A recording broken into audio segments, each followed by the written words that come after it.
তোমরা যারা আমাকে অনেক দিন থেকে ফলো করো তারা কিন্তু সবাই জানো যে স্পিরিচুয়াল অরাতে কোনো সময় যদি আমি নেগেটিভ কিছু বার্তা পাই তাহলে তোমাদেরকে আমি সতর্ক করে দিই। তো এবারেও আমি তোমাদেরকে সতর্ক করেছি। আমি ভাবলাম ভিডিওটা দিই যাতে সবার কাছে পৌঁছায়। শেয়ার করো সবাই ভিডিওটা। এই সময় মেয়েদের পিরিয়ডজনিত সমস্যা ভীষণভাবে দেখা যেতে পারে পিরিয়ড লেট করে হচ্ছে, যেই ডেটে হওয়ার কথা সেই ডেটে না হয়ে দেরি হচ্ছে, বা যদি পিরিয়ডস হচ্ছে তো সেক্ষেত্রে অনেক ব্লিডিং হচ্ছে, অনেক ব্যথা, বিনা কারণেও পেটে ব্যথা দেখা যেতে পারে।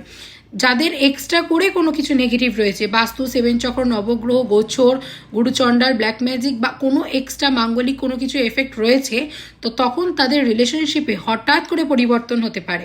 নিজেদের মধ্যে মতবিরোধ, আন্ডারস্ট্যান্ডিংয়ের প্রবলেম প্রচণ্ড পরিমাণে বাড়বে। ছোট ছোট বিষয় নিয়ে রাগারাগি, যেটা হয়তো অশান্তি হওয়ার কোনো কারণই নয়, রাগারাগি হতে পারে। অনেকের এই মুহূর্তে অ্যাক্সিডেন্ট, আঘাত লাগা, কেটে কুটে যাওয়া, বারবার বিপদ হওয়া, সেই ধরনের সমস্যা দেখা যেতে পারে।